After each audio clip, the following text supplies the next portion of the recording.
हर कोई अभिनव के फोटो खींच रहे थे, उसकी वीडियो बना रहे थे। अभिनव को ये देख अच्छा नहीं लग रहा था, उसे ये सब अजीब लग रहा था। वो यहाँ से निकल जाना चाहता था, पर इससे पहले कि वो निकल पाता, इतने में पीछे से आवाज आई। क्या हो रहा है यहाँ? ये कोई मछली बाजार नहीं है, एक रेप्यूटेड होटल है।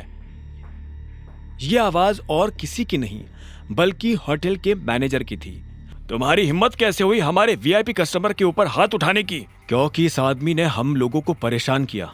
मैं इसे मुंह नहीं लगाना चाहता था, फिर भी ये मेरे बारे में भला बुरा कह रहा था और इसने मेरे पिता के बारे में भी उल्टा सीधा कहा था।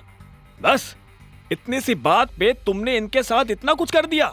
अभी के अभी माफी मांगो। मैं इससे माफी मांगू? इससे कहो कि ये मुझसे माफी मांगे।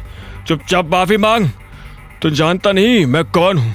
बिना माफी मांगे मैं तुझे इस होटल से बाहर भी नहीं निकलने दूंगा, उस आदमी ने कहा जिसे अभिनव ने मारा था।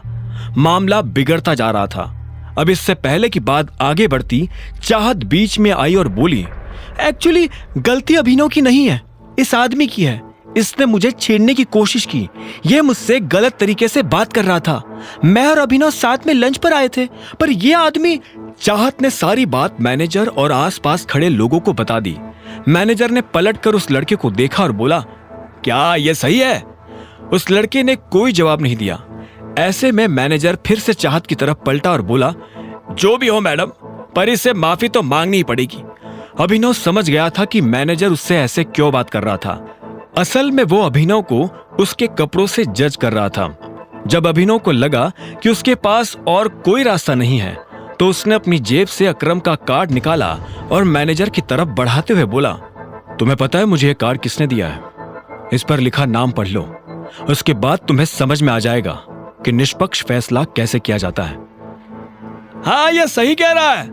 भीड़ में से किसी ने अभिनव की बात का समर्थन करते हुए कहा। मैनेजर ने अभिनव से कार्ड लिया और उसे ध्यान से देखने लगा।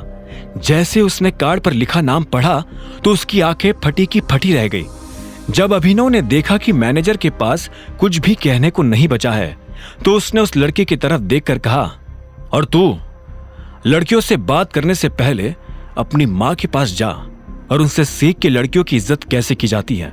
इतना कहते ही अभिनव ने चाहत को अपने साथ लिया और वहां से निकल गया। दोनों गाड़ी में आकर बैठ गए थे, लेकिन कोई किसी से बात नहीं कर रहा था। इधर चाहत भी बार बार उसे देख रही थी और जब उससे रहा नहीं गया तो उसने पूछा, तुम ठीक हो? हाँ सॉरी, मैंने तुम्हारा मूड और तुम्हारा लंच दोनों खराब कर दिए। तुम चाहो तो हम कहीं और चलकर खा सकते हैं। ठीक है, मुझे कोई दिक्कत नहीं, मैं पूरे दिन फ्री हूं। अभिनव ने उसकी बात सुनी और गाड़ी दूसरे होटल की तरफ मोड़ दी। कुछ देर के बाद उसने गाड़ी एक होटल के बाहर लगा दी। चाहत नीचे उतरी और उस होटल की तरफ देखने लगी। अभिनव ने ऊपर लगा बोर्ड देखा और उसके बाद चाहत के साथ अंदर दाखिल हो गया। अभिनव जानता था कि यह होटल दिक्पाल का था। तो तुमने डिसाइड कर लिया है कि तुम मुझे अपने बारे में कुछ नहीं बताने वाले? अभिनव के मन में जब ये सारे ख्याल चल रहे थे, तभी चाहत ने कहा। दोनों एक टेबल पर आकर बैठ चुके थे और वाइन पी रहे थे। अभिनव ने भोला बनते हुए पूछा, किस बारे में? असल में वो समझ गया था कि चाहत के मन में यह शक की सुई क्यों घूम रही थी। उस दिन पार्टी में जब अकरम अभिनव को अलग से अपने साथ ले गया था, तब बाकी लोगों ने तो ये मान लिया था कि वो उसके ड्राइवर का बेटा था, लेकिन ये बात चाहत के गले नहीं उतर रही थी। उसने कहा, कमाल है, तुमसे तो मैं तुम्हारे बारे में ही पूछूंगी ना। मेरे बारे में मेरे पास बताने लायक कुछ नहीं है, अभिनव ने कहा और चाहत से बचने के लिए इधर उधर देखने लगा। तभी उसकी नजर कुछ लोगों पर पड़ी जो आपस में काफी गंभीर बातें कर रहे थे। उनमें से एक आदमी ने कहा, इस टाइम दिक्पाल बॉस का डंका सिर्फ गुड़गांव में ही नहीं, पूरे इंडिया में बज रहा है। हाँ, मार्केट से जैसे ही टाइगर गायब हुआ, वैसे ही टाइगर का नाम भी गायब हो गया।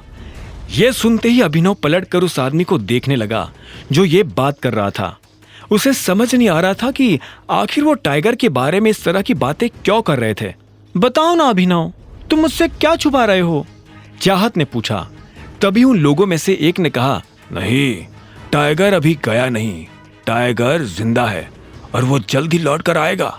मैंने तुमसे कहा था ना जॉनी, इतनी मत पिया करो कि संभली ना जाए। कुछ भी बकवास कर रहे हो। बकवास नहीं। बकवास तो तुम कर रहे हो।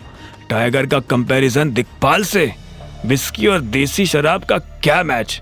मैं कह रहा हूं टाइगर जिंदा है and he will return soon. Johnny नाम के इस आदमी की बात सुनकर अभिनव के रोंगटे खड़े हो गए थे। वो ये जानना चाहता था कि जॉनी मन से फेंक रहा था या उसके पास सच में कोई जानकारी थी। आगे की कहानी जानने के लिए देखें अगला एपिसोड सिर्फ पॉकेट एफएम के यूट्यूब चैनल पर, और द रिटर्न ऑफ टाइगर के सारे एपिसोड्स को सुनने के लिए डिस्क्रिप्शन में दी लिंक से डाउनलोड करें पॉकेट एफएम ऐप।